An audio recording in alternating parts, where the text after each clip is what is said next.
ونعوذ بالله من شرور ومن سيئات أعمالنا من يهده الله فلا مضل له ومن يضلل فلا هادي له وأشهد أن لا إله إلا الله وأشهد أن محمدا عبده ورسوله يا أيها الذين آمنوا اتقوا الله حق تقاته ولا تموتن إلا وأنتم مسلمون يا أيها الناس اتقوا ربكم الذي خلقكم من نفس واحدة وخلق منها زوجها وبث منهما رجالا كثيرا ونساء واتقوا الله الذي تساءلون به والأرحام إن الله كان عليكم رقيبا يا أيها الذين آمنوا اتقوا الله وقولوا قولا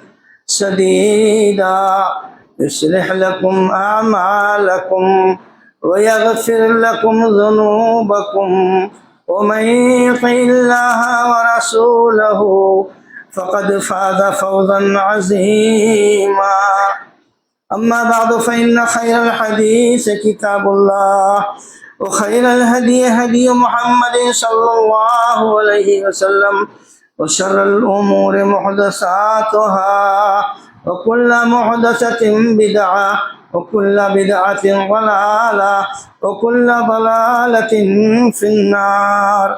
أعوذ بالله السميع العليم من الشيطان الرجيم. بسم الله الرحمن الرحيم. قال الله سبحانه وتعالى وأقيموا الصلاة وآتوا الزكاة واركعوا مع الراكعين. حضرات گرامی، معزز حاضرین خطبۃ جمعہ،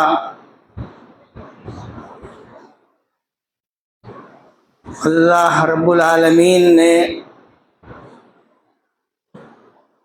ہم مسلمانوں کو جو سب سے پہلی عبادت دیا وہ نماز ہے، اس کے بعد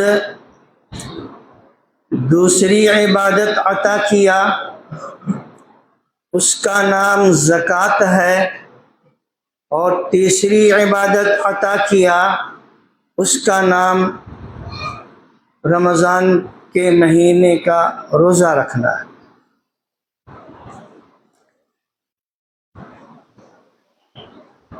ابھی ہمارے بھائی نے مجھ سے یہ کہا کہ شب برات کے بارے میں کچھ وضاحت کر دے تو اچھا ہے۔ شب برات کے بارے میں نے 25 سالہ زندگی میں شاید ہر سال کہا، جب ایک آدمی کی حلوہ کھانے کی عادت ہو جائے تو آپ نہیں چھڑا پائیں گے۔ جب ایک آدمی کے دماغ میں یہ بھر جائے کہ ہم کوئی ایسی نماز پڑھ لیں گے جو اس کو رسول بھی نہیں جانتے تھے، اگر جانتے تو بھی بتا دیتے، وہ نماز اگر کوئی پڑھ لے گا تو زندگی بھر کے لیے کچھ بھی نہیں کرنا اس کو۔ یہ صلاۃ الفیہ اسی کی دین ہے۔ تو جس انسان کے دل میں شیطان اس طرح گھس گیا ہو کہ اس کو تمام جو عبادتیں ہیں اس کو پسے پش ڈال کر کے کہتا ہے کہ خالی ایک رات میں ایک نماز پڑھ لو صلاۃ الفیہ، تمہارا نہیں، تمہارے گئے ہوئے مردوں کا، آنے والے پیدا ہونے والے تمہارے بچوں کا، پورے خاندان کا ایک دم ہمیشہ ہمیشہ کے لیے سب کچھ پاک صاف ہو گیا اور جنت تو تمہارے لیے انتظار کر رہی ہے۔ یہی نہ ہے عقیدہ ان لوگوں کا، تو اس پر کیا گفتگو کی جائے؟ جب حضرت موسیٰ علیہ السلام کے واضح دلائل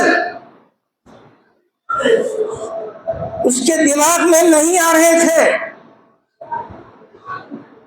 فرعون کے جب نمرود کے دماغ میں ابراہیم علیہ السلام کی باتیں نہیں آ رہی تھیں، اور جب جناب محمد رسول اللہ صلی اللہ علیہ وسلم کی باتیں، قرآن کی آیتیں کفار مکہ کے دماغ میں نہیں گھس رہی تھیں، تو معاملہ بالکل ایسے ہی ہو چکا ہے مسلمانوں کا، کیونکہ یہ دین سے بالکل دور ہو چکے ہیں، علم سے دور ہو گئے ہیں۔ کسی کو توفیق نہیں ہوتی ہے کہ قرآن کا ترجمہ پڑھ کے دیکھے، کسی کو توفیق نہیں ہوتی ہے کہ جناب محمد رسول اللہ صلی اللہ علیہ وسلم کی جو فرمودات ہیں، جو آپ کی ہدایتیں ہیں، جو آپ کی سنت ہے، جو آپ کی سیرت ہے، اس کو کوئی دیکھے۔ کسی کو موقع ہی نہیں ہے، چھوڑ دیا ہے مولانا لوگوں کے نام پہ، علماء کے حق میں چھوڑ دیا ہے، سب اپنا سب جاہل بن کر کے بیٹھ گئے ہیں۔ لیکن جب بدعتوں پر عمل کرنے کی بات ہوگی، جب شیطان کے طریقے پر عمل کرنے کی بات ہوگی، تو سارے کے سارے عالم ہو جاتے ہیں، یہ سب فتویٰ دیتے پھرتے ہیں۔ جگہ برابر احساس نہیں ہوتا ہے کہ آخر جو عبادت اللہ کے رسول صلی اللہ علیہ وسلم کے زمانے میں نہیں تھی، جس کو رسول نے نہیں کیا ہے، جس کا کوئی طریقہ اور سنت کیسے ہوتا ہے رسول نے نہیں بتایا ہے، وہ کیسے صحیح ہو سکتی ہے؟ اب اتنی موٹی سی بات ہم لوگوں کے دماغ میں کہاں آتی ہے؟ تو میرے بھائیوں، یہ عجیب معاملہ ہے مسلمانوں کا کہ وہ سچ کو اب جاننا ہی نہیں چاہتے ہیں۔ ظاہر بات ہے، ہم نے اپنا تو سب بٹوارا کر لیا ہے نا دین کا، اپنے اپنے من کا کریں گے نا، تو کیسے حدیث کی بات کو سنیں گے بھی تو اپنے حصے میں جو چونکہ نہیں آیا ہے بٹوارے میں، تو اس کو مانیں گے ہی نہیں۔ آپ دیکھیے کتنا بدترین عقیدہ ہے ان مسلمانوں کا کہ جس رات کو شب برات کہا جاتا ہے، اس رات کو ان کے گڑے ہوئے مردوں کی روحیں نکل کر آتی ہیں۔ اب سوچئے، جب اللہ نے نظام بنا دیا، جو مرے گا اس کی دو جگہ ہے، یا تو علیین میں جائے گا یا سجین میں جائے گا۔ جو علیین میں ہے یعنی جنت میں، وہ جنت سے نکل کر کے دنیا میں آنے کی خواہش کرے گا، ان گندی گلیوں میں وہ انسان آنا پسند کرے گا جو جنت کی ہوائیں کھا رہا ہے، اور وہ جو اللہ تعالیٰ کے قید میں بند ہو چکا ہے، کیا وہ کچھ چلتا ہے اللہ کے ہاں کہ دے کر کے نکل جاؤ؟ وہ اس جیل سے نکل کر کے بھاگائے گا؟ تو تمہارے گھر میں یہ سب روحیں آتی ہیں، اور شیطانی روحوں کے علاوہ تو کوئی دوسرا نہیں ہو سکتا ہے اللہ کے نظام و قانون میں، لیکن ہم نہیں مانیں گے، ہم وہی کریں گے، جا کر کے ہم روشنی دکھائیں گے ان کو قبرستان میں، وہ تمہاری روشنی کے محتاج ہو گئے ہیں۔ تو میرے بھائیوں، اس سلسلے میں کیا باتیں کہی جائیں، کہنے سے کچھ حاصل نہیں ہے بظاہر، سنیں گے تو وہی لوگ سنیں گے جو نہیں کرتے ہیں، کیونکہ ہماری مسجد میں تو آئیں گے نہیں، آئیں گے تو ہو سکتا ہے کہ حدیث کی باتیں کچھ سن لیں، رسول کی ہدایتیں کچھ سن لیں، تو اب وہ تو سن لیں گے، تب تو گمراہ ہو جائیں گے ہم لوگوں کی باتیں کو سننے سے۔ تو بہرحال اب میں کچھ اس پر زیادہ کہنا نہیں چاہتا ہوں، میں دراصل جو آپ سے کہنا چاہتا تھا وہ یہ کہنا چاہتا تھا کہ جب شعبان کا مہینہ آ جاتا ہے تو اس وقت سے، بلکہ اس سے پہلے ہی سے، مسلمانوں کے ہاں رمضان کے لیے تیاری کی جاتی ہے۔ اب یہ تیاریاں جو ہوتی ہیں ایک تو وہ جماعت کرتی ہے جو تجار کی جماعت ہے، یہ اپنے تجارت کے لیے پہلے ہی سے تیاری شروع کرتے ہیں۔ کچھ لوگ وہ ہیں جو اپنی دین کی تجارت کے لیے اس کی آمد سے پہلے ہی تیاریاں کرتے ہیں۔ ہم اپنا یہ کام ابھی کر لیں گے، رمضان میں ہم کو نہیں جانا ہے ادھر ادھر، ہم جو کچھ ہم سے چھوٹا ہوا ہے، ہماری عبادتیں جس کو پورا کرنا ہے، تو ہم اس عبادتوں کو رمضان کے آنے سے پہلے پورا کر لیں۔ عام طور سے مسلمانوں کے یہاں یہ بھی رواج ہے کہ اب رمضان کا مہینہ آ رہا ہے تو رمضان کے مہینے میں صدقہ زکوٰۃ دیں گے، تو اس لیے وہ اس پر توجہ دیتے ہیں کہ اپنا حساب کتاب جو کرنا ہے اپنی جائیداد کا، اور ہمارے اوپر کیا واجب ہوتی ہے اور کیا واجب نہیں ہے، ہم کو رمضان میں دینا ہے۔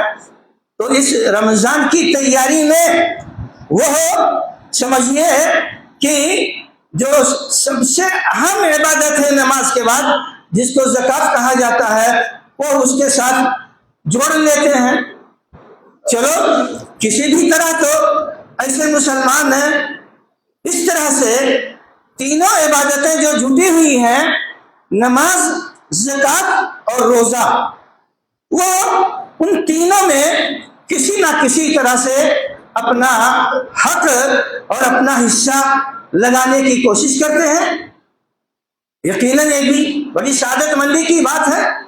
اللہ کے رسول صلی اللہ علیہ وسلم کے سیرت میں یہ ہے کہ جب شعبان کا مہینہ آتا تھا تو اللہ کے رسول صلی اللہ علیہ وسلم کے جو چھوٹے ہوئے روزے ہوتے تھے اس کو آپ مکمل کر لیتے تھے، اور یہ کہتے تھے کہ جب 15ویں شعبان آ جائے، لیلۃ النصف من شعبان جب آ جائے، تو پھر اس دن سے روزہ نہیں رکھنا۔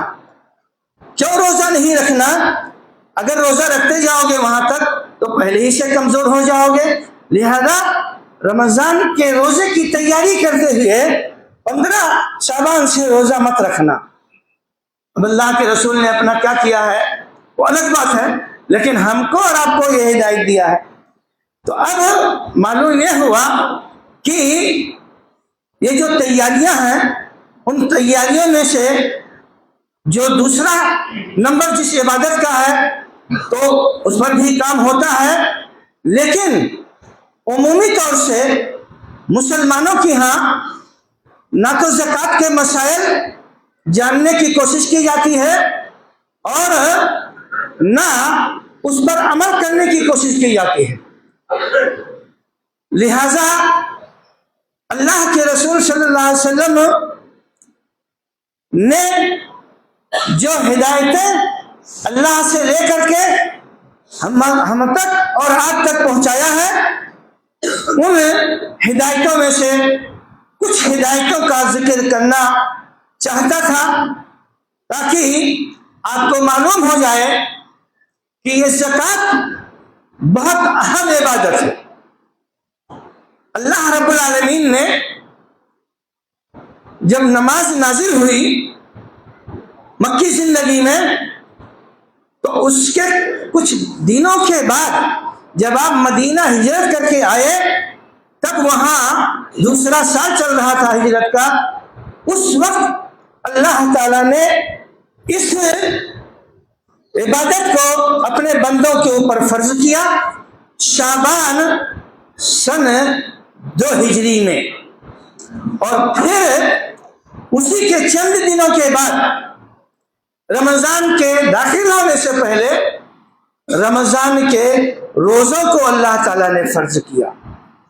تو اس طریقے سے یہ 3 وہ بنیادی اساس ہیں دین اسلام کا، جس میں ہر مسلمان مرد ہو یا عورت اس کی شرکت کسی نہ کسی طرح سے ہوتی ہے۔ ہو سکتا ہے کہ بعض عبادتیں بلوغت سے پہلے نہ واجب ہوں، لیکن بالغ ہونے کے بعد واجب ہو جاتی ہیں۔ اب نماز ہے، نماز بھی بہت زیادہ اہم ہونے کے باوجود یہی کہا گیا ہے کہ 10 سال تک نہ پڑھے تو ان کو بچوں کو مارو پیٹو، پڑھاؤ ان سے. لیکن عام طور سے جو بھی عبادت ہوتی ہے بلوغت ہی سے اس کو مکلف بنایا جاتا ہے. تو اللہ تعالیٰ نے ہم کو اور آپ کو جو مکلف بنایا ہے، تو جب وہ اس کا لائق ہو جائے، جب زکوٰۃ دینے کے لائق ہو جائے گا تب دے گا، روزہ رکھنے کے لائق جب ہو جائے گا تب رکھے گا. اب اس کے بعد جو سب سے چوتھی عبادت تھی حج، حج بھی ایسا ہی ہے کہ بہت سارے لوگ اس کے لائق ہی نہیں ہو پاتے ہیں، لہذا وہ ان سے چھوٹ جاتا ہے. لیکن یہ جو عبادت ہے یہ تو کسی سے نہیں چھوٹنا چاہیے. جس وقت ان کی طاقت ہو، جس وقت وہ اس کے لائق ہو، جس وقت وہ مکلف بننے کے دائرے میں داخل ہو گئے، اس وقت ان تمام مسلمانوں کو یہ سب کام کرنا چاہیے. تو اب سب سے زیادہ غفلت جو برتتا ہے تو وہ یہی زکوٰۃ ہے جو انتہائی اہم ہے. اتنا اہم ہے یہ زکوٰۃ کہ اللہ تعالیٰ اپنے نبی سے یہ فرماتے ہیں کہ اے نبی آپ لوگوں سے زکوٰۃ لیجیے، ان کی جائیداد سے. خذ من اموالہم صدقہ تطہرہم وتزکیہم، کہ آپ ان کو پاک صاف کرنے کے لیے ان کے مال سے زکوٰۃ لیجیے. اب یہ ذمہ داری کس پر اللہ نے ڈالی؟ اپنے نبی جناب محمد رسول اللہ صلی اللہ علیہ وسلم پر، کہ آپ کو یہ کام کرانا ہے. نماز کے بارے میں بتانا تھا لیکن زکوٰۃ کے بارے میں کہا نہیں، آپ کو کرانا ہے اس کو. اور اللہ کے رسول صلی اللہ علیہ وسلم پھر زکوٰۃ لینے کے لیے قریہ قریہ بستی بستی اپنے صحابہ کرام کو بھیجتے تھے کہ جاؤ زکوٰۃ وصول کرو. ایسے بیٹھے نہیں رہتے تھے کہ لے آنا دے دینا بھائی زکوٰۃ دے دو، ایسا نہیں ہوتا تھا. لیکن ہم لوگوں کا چونکہ پورا نظام اور پورا سسٹم ایک الٹا سسٹم چل رہا ہے، لہذا ہمارے یہاں کوئی سسٹم ہی نہیں. تو یہ بہت بڑی بدنصیبی ہی ہے ہم مسلمانوں کی کہ ہم کوئی سسٹم نہیں بنا پا رہے ہیں. تو اللہ رب العالمین نے کو جب اللہ تعالیٰ نے حکم دیا تو کیا اللہ کے رسول صلی اللہ علیہ وسلم نے اس حکم پر عمل نہیں کیا؟ بڑی طاقت اور قوت کے ساتھ عمل کیا اور بہت سختی کے ساتھ اس کو وصول کیا گیا. ایک صاحب کی شکایت آئی کہ انہوں نے زکوٰۃ نہیں دیا ہے. کہا ارے زکوٰۃ کیسے نہیں دے گا، ہم اس سے زکوٰۃ ہی لیں گے اور جرمانے کے طور پر اس کی جائیداد بھی لے لیں گے. سبحان اللہ، جرمانے کے طور پر اس کی آدھی جائیداد بھی لے لیں گے. تو یہ تو زکوٰۃ کی حیثیت ہے. اور اللہ کا کتنا حکم ہے قرآن کریم میں کہ وَأَقِیمُوا الصَّلَاةَ وَآتُوا الزَّکَاةَ. کہا جاتا ہے کہ 82 جگہوں پر جو ہے اس طرح کی معنی والی آیتیں قرآن کریم میں موجود ہیں. تو اب 82 جگہوں پر اگر موجود ہے تو اس کے باوجود بھی ہم سے کوتاہی کیوں ہو رہی ہے میرے بھائیوں؟ اب اگر کوتاہی ہم کرتے ہیں تو یقیناً اللہ کی مخالفت ہے، اللہ کے رسول کی مخالفت ہے. اور جو اللہ نے ہم کو اپنی طرف سے ہدایتیں دی ہیں کہ کیسے کیسے تم کو کرنا ہے اور کیا کیا کرو گے تو تمہارا بھلا ہوگا، تمہارا فائدہ ہوگا. مثلا اللہ رب العالمین کیا فرماتے ہیں کہ فَإِن تَابُوا وَأَقَامُوا الصَّلَاةَ وَآتُوا الزَّكَاةَ فَإِخْوَانُكُمْ فِي الدِّينِ.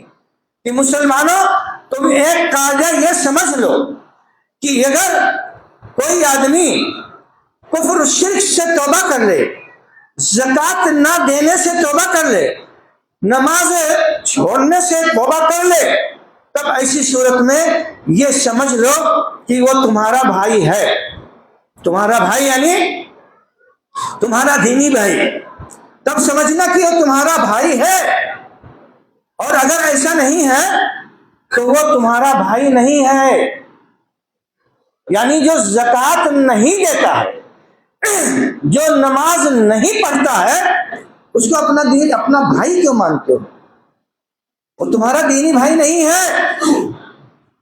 تو اب اللہ رب العالمین ہم کو اور آپ کو دین سے کس وجہ سے خارج کر رہا ہے، اور ہم کیا سوچتے ہیں اپنے بارے میں؟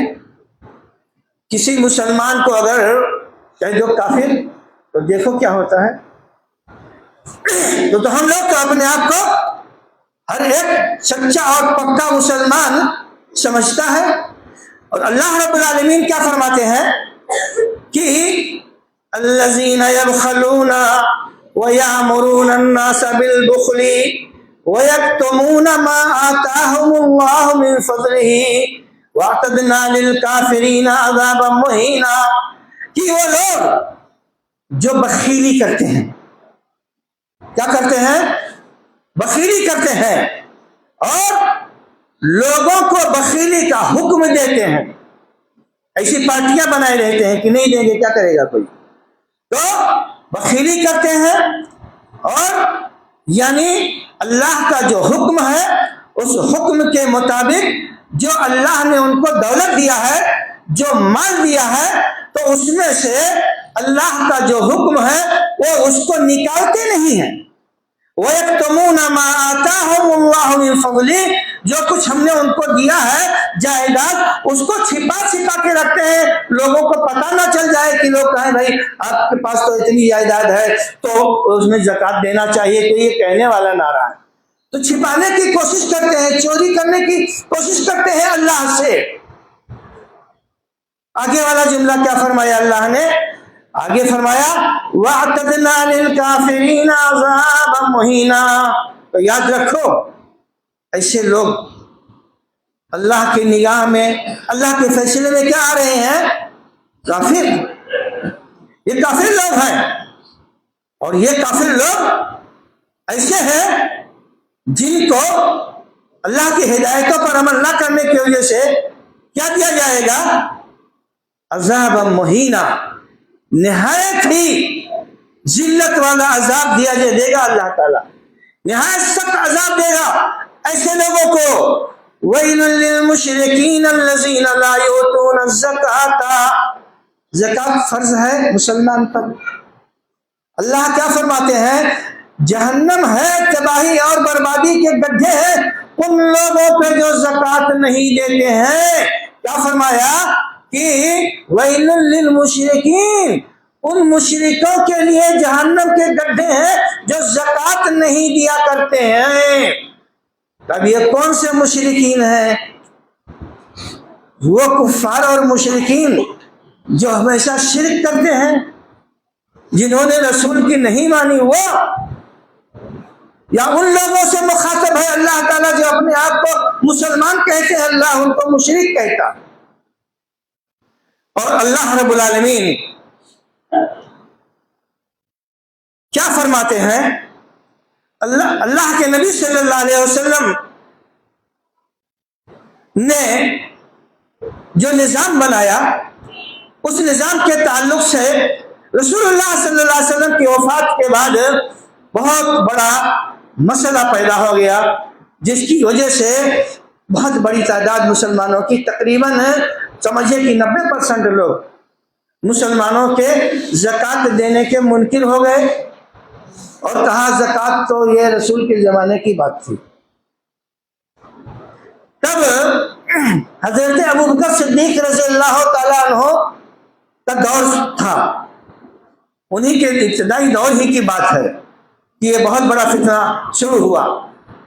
تب انہوں نے یہ کہا کہ دیکھو، اگر کوئی آدمی نماز اور روزے میں فرق کرے گا اور یہ کہے گا کہ ہم یہ تو کریں گے اور وہ نہیں کریں گے، تو یہ چلنے والی بات نہیں ہے۔ لہذا انہوں نے اعلان کر دیا کہ ہر وہ قبیلہ اور ہر وہ جماعت اور ہر وہ مسلمان جو زکوٰۃ دینے سے انکار کرتا ہے، ہم اس سے جنگ کریں گے، لڑائی کریں گے، طاقت کے بلبوتے وصولیں گے۔ بہت سارے مسلمانوں کو یہ بات سمجھ میں نہیں آ رہی تھی، ان کو تھوڑا سا شبہ ہو رہا تھا کہ سب کلمہ لا الہ الا اللہ پڑھتے ہیں تو کیسے جنگ کریں گے ان سے؟ تو انہوں نے کہا کہ جو آدمی نماز نہیں پڑھتا ہے، جو آدمی زکوٰۃ نہیں دیتا ہے، اس کے کلمہ پڑھنے سے کیا ہوا؟ تو ہم لوگ کیا سمجھتے ہیں اپنے آپ کو کہ ہم تو کلمہ پڑھتے ہیں، لہذا زکوٰۃ دیں چاہے نہ دیں، نماز پڑھیں چاہے جو ہے نماز ادا کریں یا نہ کریں، روزہ رکھیں یا نہ رکھیں، ہم تو لا الہ الا اللہ کہتے ہیں۔ تو حضرت ابو بکر صدیق رضی اللہ تعالیٰ عنہ کی سمجھ دیکھیے، اور انہوں نے کر کے دکھایا اور پورا نظام انہوں نے اپنی ہی زندگی میں صحیح کر دیا۔ اللہ رب العالمین ہم لوگوں کو ہدایت کے طور پر یہ بتاتے ہیں کہ وَمَا تُقَدِّمُوا لِأَنفُسِكُم مِّنْ خَيْرٍ تَجِدُوهُ عِندَ اللَّهِ هُوَ خَيْرٌ وَأَعْظَمُ أَجْرًا، کہ جو آدمی اللہ کے راستے میں خرچ کرتا ہے، جو کچھ تم اپنی طرف سے اللہ کے راستے میں خرچ کرتے ہو، تو یہ تمہارا خرچ کیا ہوا اللہ رب العالمین کے ہاں بہت بہتر اور بہت اچھا کام سمجھا جائے گا۔ کیا ہوگا؟ یہ اللہ تعالیٰ کے ہاں بہت بہتر اور بہت اچھا کام سمجھا جائے گا، وَأَعْظَمَ أَجْرًا، اور بدلے کے اعتبار سے بہت بڑا بدلہ تم کو اللہ تعالیٰ کی طرف سے دیا جائے گا اگر تم اللہ کے راستے میں خرچ کرو گے تو، یعنی صدقہ اور زکوٰۃ ہے تم اگر دیتے رہو گے تو۔ مثل الذین ينفقون اموالهم كمثل حبة انبتت 7 سنابل في كل سنبلة 100 حبة والله يضاعف لمن يشاء والله واسع علیم۔ مسلمانوں تم یہ سمجھ لو کہ جو لوگ اللہ کے راستے میں اپنی جائیداد کو خرچ کرتے ہیں، مثل الذین ينفقون اموالهم، ان کی مثال اس گیہوں کے دانے کے مانند ہے جو پودا جب ایک دانے کا گیہوں لگایا جاتا ہے تو پوری بالی جو تیار ہوتی ہے اور ہر بالی میں بے شمار دانے ہوتے ہیں۔ کیا فرمایا کہ اس دانے کی طرح ہے جو جس کی بالیوں میں کئی ایک دانے نکلتے ہیں، 7 سنابل، 7 بالیاں، یعنی 7 جو ہے پودے، اس میں ایک گیہوں کے پتے کی وجہ سے مختلف پودے نکلتے ہیں اس میں، تو کہا کم سے کم 7 پودے نکلتے ہیں اور ہر پودے میں بے شمار بالیاں نکلتی ہیں۔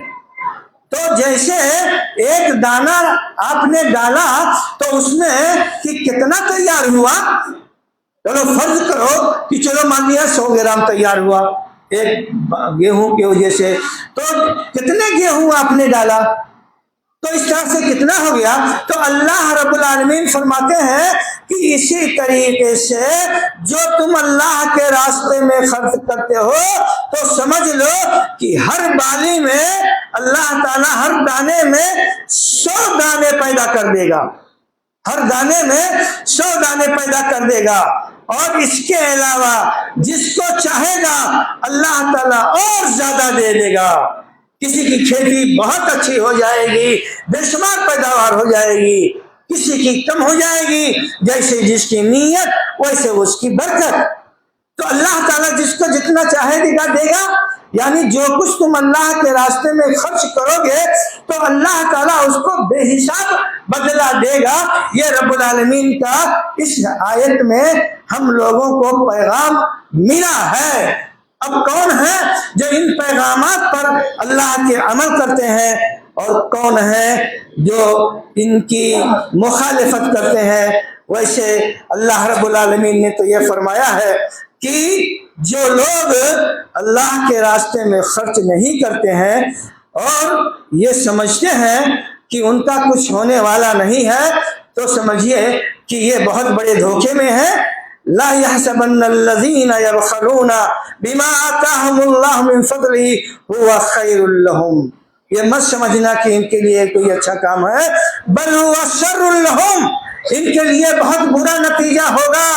چنانچہ فرمایا کہ یہ ان کے لیے بہت برا ہے، سیطوقون ما بخلوا به یوم القیامہ، جو یہ بخیلی کر رہے ہیں اور خرچ نہیں کرتے ہیں اللہ کے حکم کے مطابق، تو قیامت کے دن ان کے گلے میں توق پہنایا جائے گا، انداروں کا توق، آگ میں بنائی ہوئی لوہوں کی تختیاں موٹی موٹی، جو ہم اور آپ تصور بھی نہیں کر سکتے کتنی موٹی، کتنا گرم ہوگا۔ اللہ فرماتے ہیں ان کے ایسے لوگوں کے گلے میں جو ہے وہ توق گرم کیا ہوا، لال کیا ہوا، جو جہنم سے تیار کیا گیا ہے، وہ ان کے گلے میں ڈالا جائے گا۔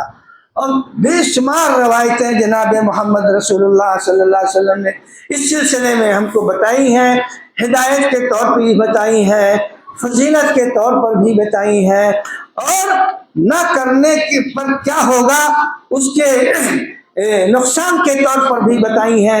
ہر طرح سے ہم کو اور آپ کو سمجھانے کی کوشش کیا ہے، لہذا ہماری ذمہ داری یہی ہوتی ہے ہمارے بھائیوں کہ ہم اللہ نے جو ہم کو جتنا دیا ہے اس حساب سے کس پر کیا واجب ہوتا ہے نہیں معلوم ہے تو اہل علم سے معلوم کر کے، اور آپ صدق دل سے اخلاص کے ساتھ اللہ کے راستے میں خرچ کریں۔ دیکھیں اللہ رب العالمین اس طریقے سے خیر و برکت ہمارے اوپر نزول فرماتا ہے۔ اللہ تعالیٰ سے دعا ہے کہ اللہ تعالیٰ ہم تمام مسلمانوں کو صحیح سمجھ عطا فرما دے۔ اللہ رب العالمین ہم تمام مسلمانوں کو جناب محمد رسول اللہ صلی اللہ علیہ وسلم کے ذریعے جو قانون اور قاعدہ تو نے دیا ہے اس قانون اور قاعدے کو سمجھنے کی توفیق عطا فرما اور اس پر عمل کرنے کی توفیق عطا فرما۔ رب العالمین ہمارے نبی جناب محمد رسول اللہ صلی اللہ علیہ وسلم نے جو ہم کو دیا ہے، جو کر کے عمل کر کے بتا دیا ہے، کہہ کر کے بتا دیا ہے، اللہ تعالیٰ اس کے سمجھنے کی توفیق عطا فرما۔ اللہ رب العالمین جناب محمد رسول اللہ صلی اللہ علیہ وسلم کے طور طریقے پر چلنے کی صدق دل سے رب العالمین توفیق عطا فرما۔ اللہ رب العالمین ہمارے ہر قسم کی گناہوں کو، ہماری غلطیوں کو، ہماری کوتاہیوں کو، ہماری غفلتوں کو معاف فرما دے۔ رب العالمین جب تک اس دنیا میں ہم زندہ رہیں، دین اسلام پر زندہ رہیں، ہمارا خاتمہ ہو تو ایمان پر ہو، آمین یا رب العالمین۔